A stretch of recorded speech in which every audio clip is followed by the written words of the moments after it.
अस्सलाम वालेकुम स्टूडेंट, उम्मीद है कि आप सब खैरियत से होंगे। आज का हमारा टॉपिक है unit 1 exercise 1.1 question number 1, find the order of the following matrix. अब आपने फाइंड करना है कि ऑर्डर ऑफ मैट्रिक्स क्या होते हैं। ऑर्डर कहते हैं नंबर ऑफ़ रोज़ को और नंबर ऑफ़ कॉलम्स को, जिसमें आपने फाइंड करना है कि नंबर ऑफ़ रोज़ हमारे पास कितनी हैं, नंबर ऑफ़ कॉलम्स हमारे पास कितने हैं। जैसे कि ये देखें, ए में आपको नज़र आ रहा होगा, ए में हमारे पास 2 -5 एक कॉलम है, 3 6 एक कॉलम है। इसमें हमारे पास नंबर ऑफ़ रोज़ 2 हैं और नंबर ऑफ़ कॉलम्स भी 2 हैं। जैसे कि मैं आपको सॉल्व करके दिखाती हूँ। ये देखिए 2 -5 एक कॉलम है, 3 6 दूसरा कॉलम है। ये 2 कॉलम्स हैं और ये 2 -5 एक रो है, -5 दूसरी रो है। ये ऑर्डर बाय ए हमारे पास क्या है, 2/2, मतलब 2 रोज और 2 ही कॉलम। ऐसे ही ये बी में है 2 3 2 रोज हैं, 2 0 2 कॉलम्स हैं। ऑर्डर ऑफ बी इज हमारे पास है 2/2। सी में हमारे पास है 2 और 4, इसका मतलब हमारे पास 2 कॉलम है और एक ही रो है, इसलिए हमारे पास आएगा ऑर्डर ऑफ सी इज 1/2। ठीक है, उम्मीद है कि इस क्वेश्चन की आपको समझ आ गई होगी। नेक्स्ट क्वेश्चन है हमारे पास क्वेश्चन नंबर 3, जो कि पेपर के पॉइंट ऑफ व्यू से भी वेरी इंपॉर्टेंट है। Find the value of a b c and d which satisfy the matrix equation. आपको ये क्वेश्चन दिया हुआ है, आपने इसमें से ए की, बी की, सी की और डी की वैल्यू निकालनी है। ये इम्पोर्टेंट क्वेश्चन है, आपका शॉर्ट में भी आ सकता है, लॉन्ग में भी आ सकता है। ये एग्जामिनर की मर्जी होती है, वो जिस मर्जी में दे दे। इस क्वेश्चन में find the value of a b c and d which satisfy the matrix equation. इस क्वेश्चन में आपने वैल्यू फाइंड करनी है ए की, बी की, सी की और डी की। ए प्लस सी -1 एक कॉलम है, ए प्लस 2b 4d -6 एक कॉलम है। ठीक है, आपने पहले इन चीज़ों को देखना है। ठीक है, आपने इन चीज़ों को नहीं देखना। ये वाली जो कॉलम होगी ना, ये वाली वैल्यूज़, इनके आगे इसकी वैल्यूज़ लगेगी। अब पहले कॉलम की वैल्यू क्या है, ए प्लस सी की वैल्यू क्या है, 0।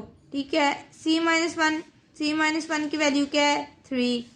4d A plus 2b equal to -7, ये इसकी वैल्यू है। 4d -6 किसकी वैल्यू है, 2d की।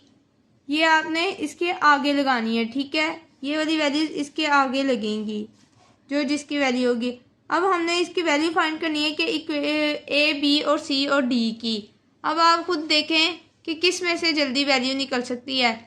क्या इस इक्वेशन में से वैल्यू निकल सकती है, इसमें से निकल सकती है, इसकी किसकी वैल्यू पहले निकल सकती है, ए की निकल सकती है, बी की, सी की, डी की। अगर हम फर्स्ट इक्वेशन देखें तो कैसे इसकी वैल्यू, ए में क्या पुट करेंगे कि ए की वैल्यू निकलाएगी, सी में क्या पुट करेंगे तो सी की वैल्यू निकलाएगी, बी में क्या पुट करेंगे तो बी की, और डी में क्या पुट करेंगे तो डी की वैल्यू निकलाएगी।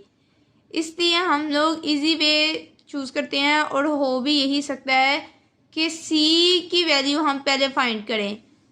ठीक है, पहले हम इक्वेशन लें 2, टेकिंग इक्वेशन 2, ये देखिए सी -1 इक्वल टू 3। ठीक है, ये -1 है, ये इधर आके +1 हो जाएगा। सी की वैल्यू हमारे पास आ जाएगी 4, सी इक्वल टू 4। अब ये सी की वैल्यू है जो, वो हम इक्वेशन 1 में सॉल्व करेंगे तो हमारे पास ए की वैल्यू आ जाएगी। देखें, अब ए की, ये इक्वेशन 1 की वैल्यू है हमारे पास A plus C equal to 0।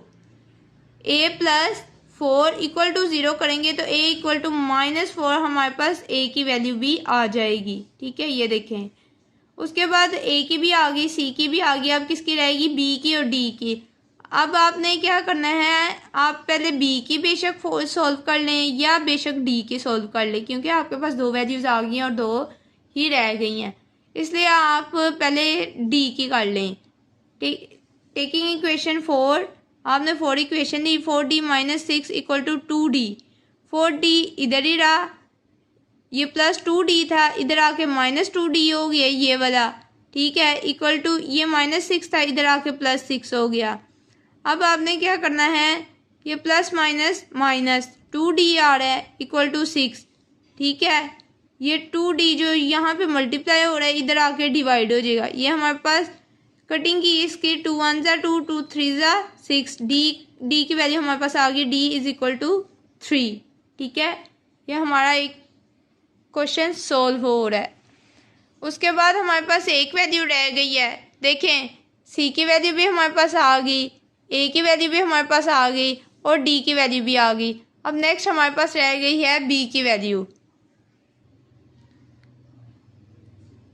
अब हमने क्या करना है कि इक्वेशन जो हमारे पास रह गई थी ना थर्ड वाली, a + 2b इक्वल टू -7, अब हमने इसमें पुट करनी है a की वैल्यू। a की वैल्यू क्या थी, a की क्या वैल्यू आई थी, -4। ये देखिए -4 इसकी आ गई, प्लस 2b की वैल्यू इक्वल टू -7। 2b इधर ही रहा, ये -4 था, ये उधर जाके +4 हो गया, ये हमारे पास आ गया -+-3 और ये 2b इधर ही रहा, b इधर ही रहा, 2 इधर मल्टीप्लाई हो रहा था, इधर जाके डिवाइड हो गया, 3b की वैल्यू आ गई हमारे पास 3/2। इसलिए इसी तरह हमारे पास a की वैल्यू आ गई, a की वैल्यू आ गई हमारे पास -4, b की वैल्यू आ गई हमारे पास 3/2, c की वैल्यू आ गई 4 और d की वैल्यू आ गई 3, ठीक है। यह हमारा क्वेश्चन यहाँ पे हो गया है सोल्व। अगर आपको ये वीडियो अच्छी लगे तो आप please like, comment and subscribe लाजमी कीजिएगा।